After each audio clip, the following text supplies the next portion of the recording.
Thank you so much for meeting with me. Everybody, I give to you Tony Silvestri, and we're so excited to have you for the International Choral Composers Institute. We already have so much interest in you being there and people wanting to work with you. So we'd just like to get to know you a little bit, Sure, have sure. you have a chance to meet the folks. First thing I wondered if we could chat a little bit about how we know each other, and I'll Mm, start if you don't mind, sure. because I want to give a shout out to my wonderful former college student, Angelica Stanley. Actually met you in Charlotte, and I live in Huntersville, which is right next to Charlotte. And you were recently in Charlotte. Do you mind telling everyone about that? Yeah, sure. It was a really wonderful weekend of a whole bunch of different things. The Charlotte Master Chorale was performing The Sacred Veil, which is a major work that I wrote Mm. with Eric Whitaker. I like to be at those performances as much as I can. And so they invited me to come and address the audience and be there with the choir and at the performance. But then the choir also was beginning this sort of lecture series, kind of like a gathering time about mind and body and voice and spirit. And it was this series of presentations to the choir and also to the general public, but sort of around singing and what it does to your psyche and your body. And so they had me open that series with a talk about music and spirit. And so that was really fun. And we had a nice intimate group there. And it was a really deep conversation. And we played some games and did some various things. It was super fun. And then also sponsoring my trip was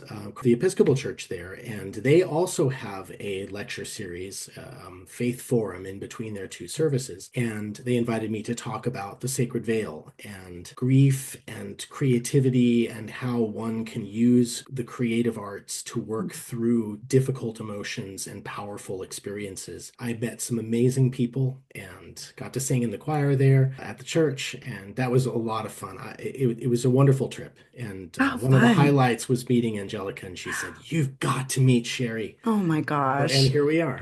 I owe her like $1 million now for that connection. Well, it goes to show you that Yeah. when you're open, when your heart is open to Mhm. possibilities and these kind of synchronicities, amazing things can happen and people can be put together whose paths never would have crossed. And so I'm grateful for that Oh. serendipity. Aw, I'm so grateful for her too. Angelica, this is your shout out from both of us. She's wonderful. I think she's going to be there this summer as well. So Oh, that'll be good. great. The only thing I hate about that story is that I did not know that all of that was happening because I was waist deep in composing, like finishing a composing Yeah. project And when myself. you're in the cave, there you can't, Oh my gosh, there's there's no no stopping. coming out for air, right? So it was over, and Angelica tells me, "Oh my God, I met Tony." And I'm like, "What? Where? When? How?" I certainly am really glad that I will get the chance to meet, even if it will be not till this summer. But let's talk a little bit more. So you talked about the Sacred Veil, and I know that is, one of your more recent works that you collaborated with Eric Whitaker on.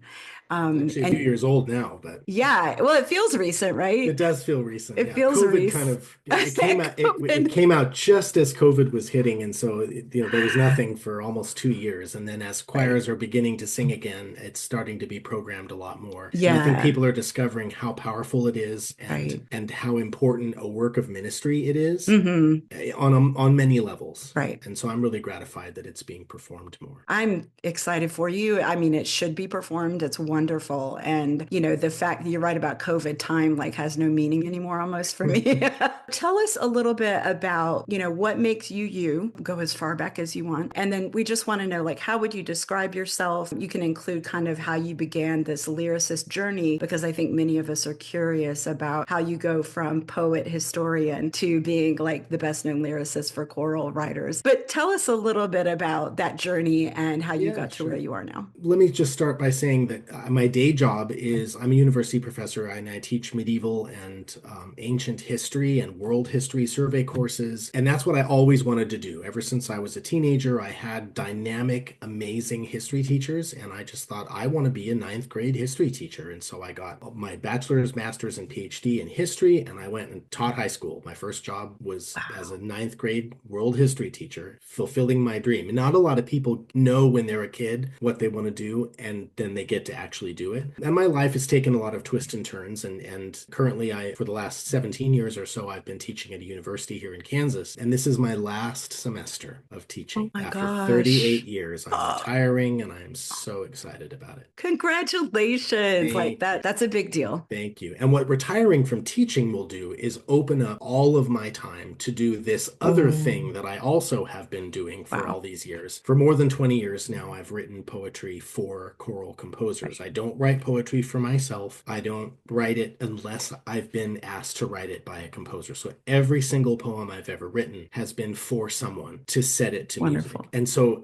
that's sort of my craft Yeah. and what I've really focused on. And I think it's a little bit terrifying, to be honest, to write a poem for myself. It's like, I have to invent a Yeah. composer in my head, like, oh, okay, I'm going to write this for Sherry. Oh my And then I'll gosh. I'll put my service mind into Mhm. that creative process. In a way, I just stare at the blank page unless I have another person whom I am serving in the creative process. I'm shaking my head because this is exactly what I say to people. And maybe you've been accused of this too, but I've been accused of like, oh, you need to make sure you like set aside time to write for just yourself. And I'm like, no, but if it's a gift or a service for someone else, that's when I come to life. And you and I mentioned in our first meeting, which was so fun, that we're both ENFPs, which is a Myers-Briggs thing. And if you're a nerd like me, you totally get into this. Uh, ENFPs are so much about service to others and being of use to others, but also being creative spirits. And so I definitely know that we have that in common big time. But tell me more about, so how did you go from being history, ninth grade history teacher, history professor to, oh, yeah. I'm, writing lyrics for Eric Whitacre, which, is kind of crazy. It's another one of these weird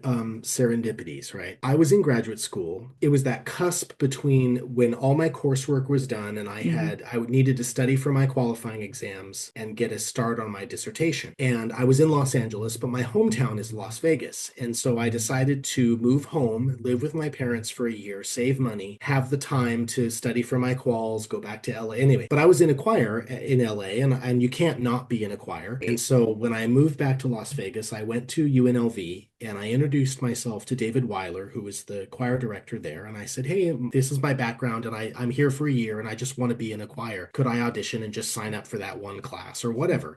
So he had me audition and he put me in their chamber singers. My riser placement was right next to this sort of super handsome, funky singer, and he had like flock of seagulls hair. And so I was in grad school and Eric was in was an undergrad, and we just, the choir retreat I think was the following weekend, and we just became brothers. We started Oh, talking and we've had so much in common, and we just felt like we were spiritual brothers. That was in 1990, and that was when he hadn't composed anything. He'd never written anything. He could barely even read music, I think. He was composing Go Lovely Rose, and so I remember being in this small ensemble that he created, and he would feed us pages of mm, manuscript and we would sing it. He was just starting to hear what his music sounded like in the human voice. He would get us together in the stairwell of the music building and give us clusters to sing. And so it was kind of cool. I didn't know it at the time, but I was right. there at the beginning to found the sonic landscape of Eric Whitacre's mind and music. It's a Wow. great honor. Then our paths diverged and he went off to graduate school and I got my job teaching in Los Angeles. When the choir job opened at my school, I said to Eric, semester gig, teaching choir, why don't you come and apply for it? And he did, and he got the job. And so we actually taught together at the same school for a semester. But that got him to LA, right? Yeah. And so we lived about a mile apart. And at that time, his career was just taking off. He had written Cloudburst and Water Night and a couple of other things that people were beginning to perform. He had written this tiny little poem and he wanted it in Latin. Oh, this is Bandit, by the way. Hi, Uh, Bandit. he's a love I bug. love when the pets show up. He had written this little poem and he wanted it in Latin because Latin sounds great. And so, because I was a classicist and a Mm, medievalist and had studied Latin, he said, hey, can you translate this into Latin? And then I was mm, also a singer. And so there are lots of ways of translating a text into Latin. And so I was choosing singable words. mm, I was choosing a way of doing the mm, text that flowed, and I was chanting it while I was doing it and making sure that it felt good in the mouth. And Eric had said that he likes sounds and he just mm, wanted all the words to end in and I told him mm. you just can't can't do Latin, doesn't do that. You just can't make it up. So how do I write a translation that a classicist would look at and say, okay, I can see Yeah. why you did that, but that a singer would sing it and it be Mm. comfortable. And I didn't know I was doing this. I was doing a favor for a friend, a scholarly exercise, but I didn't Right. know I was also becoming a lyric. And then later that year, the famous Sleep story Yeah. happened, and then Leonardo dreams of his flying machine the year Mm. after that. And so these three boom, boom, boom pieces Mm. that I had written for Eric all came out at the same time. People lost their minds. And then other composers started calling me. I think it was Ola Yalo that called me first and said, hey, do you write poetry for composers? And I said, well, yeah, I You're guess I like, do. I do now. I do now. So what do you want? And then it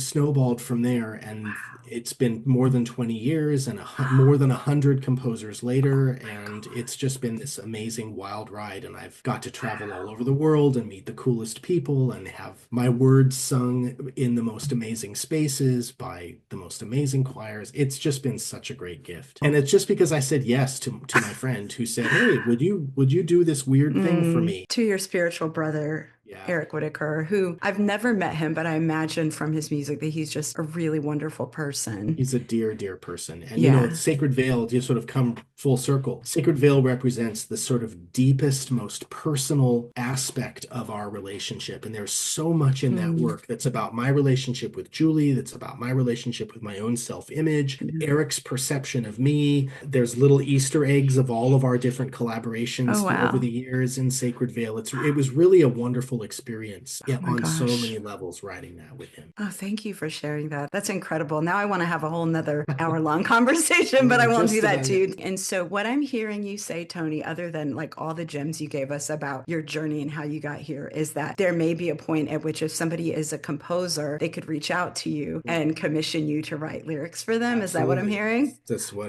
make my See, living. the wheels in my head are turning Yeah. now. I really do love Yeah. writing for composers. I think composers are sensitive, they're genuine, they're kindred spirits to me in many ways. Their craft is different than mine. I have total shit piano skills and I've never taken a theory class. My respect to Yeah. composers who know what they're doing. And I've tried to compose too, and I'm just a dilettante and it's fun. But Mm. just to be able to connect with composers who are working to create beauty in this time of, I don't even know what to call it, this Right. unprecedented times. I just want to Yeah. live in precedented times. How about that? They're actively in pursuit of creating Mm. beauty and they're contributing to the choir world, which I just love it with all my heart and soul. And I'm so, so honored to be a partner with many, many composers and have our little babies fly out there in their octavo forms out into I black just folders all I over the just world. pictured it. That's beautiful. Our students, for that reason and many others, I'm sure, are so excited to work with you, like I said. But I'm wondering how your students describe you that you've already worked with. In terms of poetry, I've mentored some folks, and I find that to be a very rewarding experience. It really is to kind of not direct someone's creative process, but guide and suggest and cheerlead. People write good stuff, and if they can be nudged away from poetry that looks good on a page towards poetry that can be sung, that's a particular kind of craft. And if you think about like what are the poems that composers set, right? There's a zillion settings of Sarah Teasdale, and there's no settings of Walt Whitman. I love Walt Whitman's poetry. It's fantastic, but it just doesn't lend itself Yeah. to choral settings, whereas there are other composers that are famously lyrical in their writing. And so there are little tweaks that you can do with a poet, with somebody that has good poetry chops, that they might think, oh, yeah, I never thought about that vowel sound here in this line is going to be really difficult for sopranos and tenors to sing in the high part of their range. And so why don't I change that word that has an E vowel in it into a different word that has an ah vowel in it? It's just little intentional Yeah. things like that that sometimes poets writing on the page don't think about. So I look forward to, I love doing that sort of stuff. So you asked how my students would describe me. I'd have to defer to the thousands of history students that Aw. I've had over the years. And I think they would consider me fun and quirky and a little bit unexpected, down to earth, genuine, humble. I love playing games in my classes and throwing curveballs at my students to get them into history through a different way, like a role-playing exercise or a simulation game or something like that. I'm kind of a pushover, I think. That's a struggle of myself. Like I think I'm a Right. a doormat for students who don't want to do anything. And it's hard for me to hold the line, you know. Yeah, that's Uh, not the fun part, is it? it's not the fun part, but Mm-mm. I got to be honest, this is my last semester of teaching that. So You know what? You've earned you the do you, right. boo. Yeah, You've earned the right to enjoy your time, right? And not have to exactly. crack a whip all day. Exactly. I'm tired of But cracking the whip. no, you shouldn't have to crack a whip. And honestly, for those of us who hopefully I'll get the privilege to work with you as well, you deserve to have students who are excited to work with you, who Mhm. want to produce for you, and who want to showcase their best work to you so that they can grow and Yeah. even hopefully become one day as good as you. It's lovely. I would agree that you're very humble. I would also say that from the two conversations we've had, that I can tell you lead with love and that you're all about that and about nurturing the human spirit. And one of the things I noticed in your writing as well is that you're not afraid to be very just honest and vulnerable. Truthfully, that's what makes the best poet and the best music as well. I really discovered that, I was being clever and getting the artifice part of poetry down, and I think I've got that craft pretty well down. But when I started to write vulnerable, personal poetry, composers responded, and they responded really powerfully. And the works that they produced made me sit back and say, whoa, okay, I need to flip my modality from pushing the poem away from me and writing in a little world with its own rules to stepping into that world and letting me become a part of it and being honestly me when I write. And the reaction was there's the hearts. The reaction from composers was visceral and it was Mm. immediate. And so the lesson there, it's like, okay, lesson learned. And now I've really tried to do that. And my life has had I've had some amazing adventures and I've dealt with the highest highs and the lowest lows and loves of all kinds and shapes and sizes. And I'm writing more about that from my own perspective. If I'm writing a poem about love, okay, why don't I write about somebody that I love? I can scrub it of details to make it more universalizable. And we'll talk about that if these students decide to work with me, how to scrub out those personal Mm. details so that anybody in the audience Hmm. can project their own story onto whatever poem.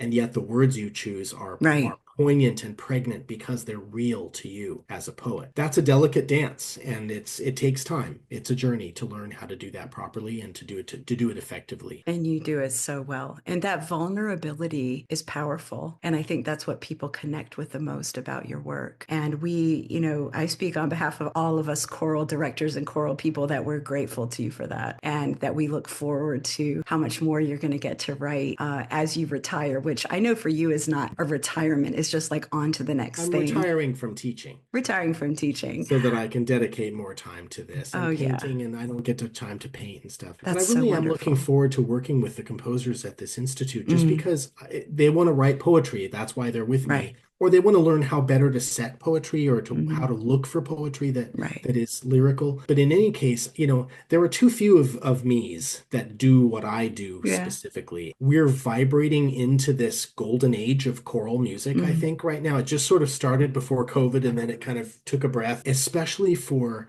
composers, but also I want it to be for poets as well, mm, because the choral music doesn't exist without poetry. Choirs perform poetry. They don't right. perform music, they perform Yeah. poetry. And so the voices need to be diverse, they need to be Mm, honest, they need to represent love all that. the best of humanity. This really is a golden age of choral music for female composers, composers of color, queer composers, trans composers, and then add poets to all of that too. All of those voices Yeah. matter. They've all been underrepresented. I want to be the first white dude to pass the microphone to somebody else. We love white dudes who say that, by the way.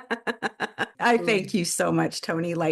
We're so excited to work with you. And on behalf of the students you'll have, they can't wait to work with you as well. We're going to set up a way for them to audition for you or some way to find out who gets that honor. We are so grateful to you for being with us this summer. And we just can't wait. So thank you again, Tony. It was great chatting with Yay. you. It's going to be fun. I'm glad you got to meet Bandit too. Me too. Bye, bye, Tony, and bye, Bandit.